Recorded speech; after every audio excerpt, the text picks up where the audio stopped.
Ideology is going to the Starbucks coffee. Why? You know what happens when you enter it. You get all those posters there informing you, yes, our coffee is more expensive, but 1% goes to some stupid Guatemala children, 1% to save trees, and so on and so on. This is ideology at its wonderful purest. In the old times, we were at least aware that we are consumers, you know. So you have to do something, help, charity, socially conscious. Starbucks has come with a wonderful ideological mechanism. Why not include into the price of the commodity the anti-consumerist solidarity, whatever aspect, so that the more you consume, the more at the same time you display social, social solidarity and so on are already part of the commodity price. Here is the material force of ideology. You pay $5 per month to some child in Africa and you feel good. I did my duty, fuck off, now I can live my life. Or, sorry if I repeat myself, Starbucks is even better here. Because there, the Starbucks is really, as I always repeat, a work of a genius. You know why? If you go to Starbucks coffee, you know what's the trick, no? They tell you immediately there, our cappuccino is more expensive, but we give 1% to some Guatemalan children, 1% for water in Sahara, whatever. This is an ingenious operation, because in the old times of pure consumerism, we were consuming, and then we felt bad, so we had to do something to be also good citizens, no? But here, to be a good citizen, caring and so on, is literally part of the price, like you pay, the idea is you feel bad as a consumerist, you pay a little bit more, and the anti-consumerist humanitarian charity is included into the price. This is what I call a genius. Okay. Another of my, sorry if you already know it, classical examples. Starbucks, I noticed it, you have them here. Starbucks is for me ideology at its purest. Why? You enter it and you know.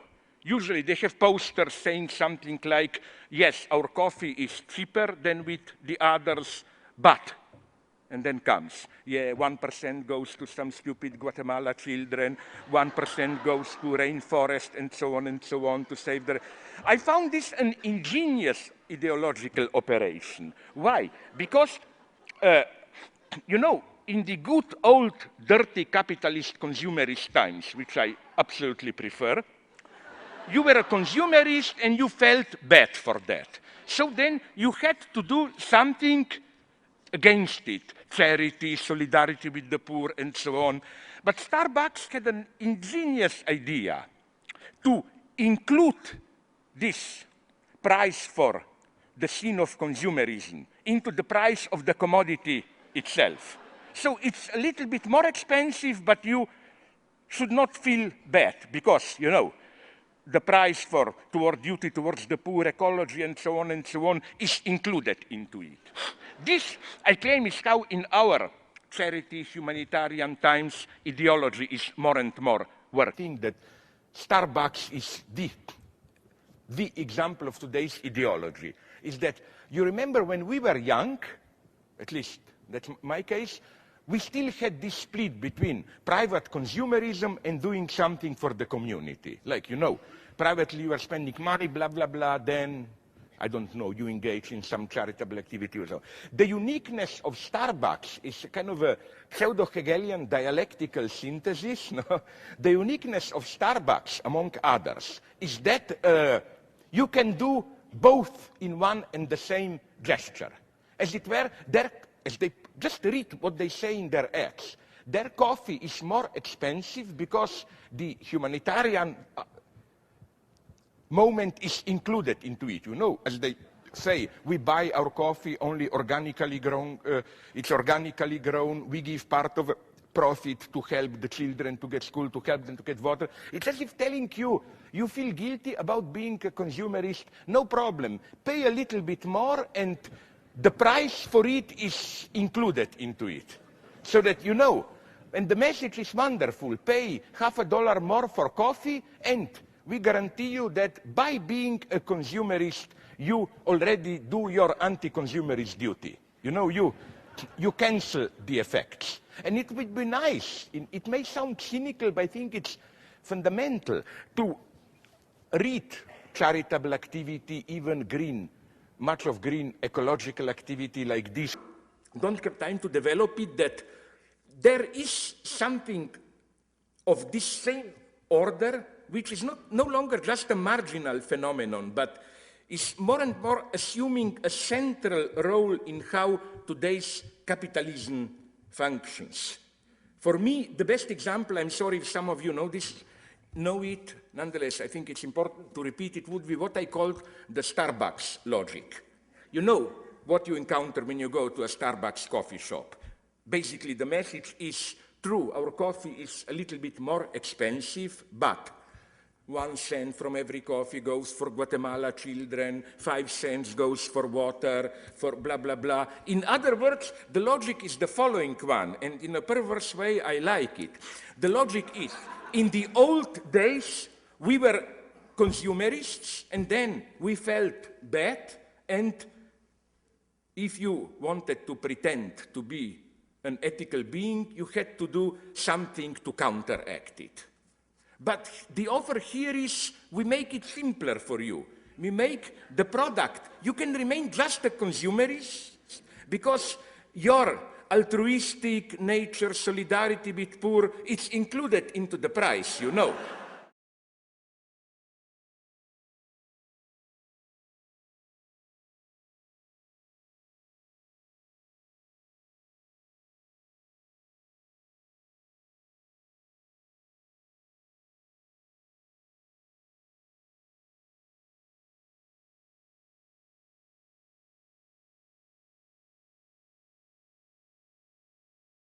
But I claim in today's capitalism, more and more the tendency is to bring the two dimensions together in one and the same gesture, so that when you buy something, your anti-consumerist duty to do something for others, for environment and so on, is already included into it. If you think I'm exaggerating, you have them around the corner, walk into any Starbucks coffee, and you will see how they explicitly tell you, I quote their campaign, it's not just what you are buying, it's what you are buying into. And then they describe it to you. Listen, when you buy Starbucks, whether you realize it or not, you are buying into something bigger than a cup of coffee. You are buying into a coffee ethics. Through our Starbucks Shared Planet program, we purchase more fair trade coffee than any company in the world, ensuring that the farmers who grow the beans receive a fair price for their hard work. And we invest in and improve coffee growing practices and communities around the globe. It's a good coffee karma. And a little bit of the price of a cup of Starbucks coffee helps furnish the place with comfortable chairs and so on and so on. You see, this is what I call cultural capitalism at its purest. You don't just buy a coffee. You buy, in the very consumerist act, you buy your redemption from being only a consumerist, you know. You do something for the environment, you do something to help starving children in Guatemala, you do something to restore the sense of community here, and so on and so on. The idea was, you are a consumerist or engaged in dirty business, but then you feel bad and you have to give money to charity and so on. What Starbucks invented, it's a consumerism which already includes into the price your social duty. No, the idea is our cappuccino costs more, but we give 1% to Guatemala children and so on. Say for yes, so it's a wonderful idea. You can be a consumerist and claiming, but I don't have now to worry about helping the poor by being a consumerist. It's already included into the price. No? I'll give you a simple example about which I already reading some of my books. Do you have the misfortune here of having on your streets already, I didn't find them, I hope this was a good sign, Starbucks coffee? You do have? We know them. Sorry? They failed. That's like... with all the things you are doing, there must be something good in you. Seriously, you know why? Because they are the worst ideology embodied. You know what is their trick? I don't know if they work like this here, but in the United States, in England, in Germany, they work like that. when you enter a Starbucks coffee place, you usually have a poster where they tell you, yes, our coffee is cheaper than that, more expensive than that of competitors, but then comes the bullshit, you know. We give 1% to starving children in Guatemala, we give 1% to save the forest there. That is to say, in the good old normal, I almost admire it, exploitative consumerist capitalism, you consumed and then you felt bad and then you had to do something opposite, you know. But what Starbucks is telling you, with us, you can be a pure consumerist, you don't have to worry, because how should I put it, your ethical duty to fight consumerism is already included in price, you know. It's not the same I claim with charity. This is why, if you pardon me to repeat an old story, this is why I think Starbucks, do you have the misfortune of having Starbucks cafes here? Unfortunately, they are the model of today's capitalism, of its ideology embodied. Why? You know how they work. When you enter a Starbucks cafe, it's usually, the way I remember it in the United States and England, all in posters. They say basically, yes, our cappuccino is much more expensive than in other cafeterias, but 1% goes to some Guatemalan children who starve, 1% to save forests, and so on. So it's a wonderful strategy. You no longer are a consumerist with guilt. And in a way, the price to get rid of your guilt, to feel good, is included into the price of a commodity. You know? Here, I consider almost a work of a genius the institution of Starbucks. Its ideology at its purest, and the guy, the owner, I listened to some interviews with him, is well aware of it. Why? You know what's the trick of Starbucks. You buy there a cappuccino which costs more than the usual cappuccino, but as they tell you on all the posters and so on, 1% goes to some stupid Guatemala children, 1% goes to save some rainforest, blah, blah. Why is this ingenious? In the old times of traditional leftist anti-capitalism, we were consumers. But then we felt bad, and you had to do something extra, like do something for society, blah, blah, outside consumerism. Starbucks is offering you a perfect solution. No, the price for your extra consumerist duty to society is included into the price. Starbucks cappuccino. Order to buy a Starbucks cappuccino. Where 1% goes to starving children. Where 1% goes to the world's starving children. Is enough to make us feel good. Is enough to make us feel good. After outsourcing work and torture. After outsourcing work and torture. After marriage agencies are now outsourcing even our love life, dating. After marriage agencies are outsourcing our love life. Marriage agencies are outsourcing even our love life. Even our love life. Mic check! Mic check! Mic check! We can see that for a long time. We can see that for a long time. We allowed our political engagement also to be outsourced. We allowed our political engagement also to be outsourced. We want it back. We want it back. We are not communists. We are not communists. If communism means the system, If communism means the system which collapsed in 1990, which collapsed in 1990, remember that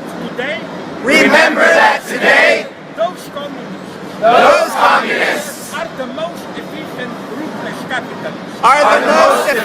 ruthless capitalists. In China today, we have capitalism, which is even more dynamic than your American capitalism. But doesn't need democracy. but doesn't need democracy. Which means When you criticize capitalism, when you criticize capitalism, don't allow yourself to be blackmailed, don't allow yourselves to be blackmailed that you are against democracy. that you are against democracy. The marriage between democracy and capitalism is over. The marriage between democracy and capitalism is over. The change is possible. The change is possible. How? What do we consider today possible? What do we consider today possible? Just follow the media. Just follow the media. On the one hand, On the one hand, in technology and sexuality, in technology and sexuality,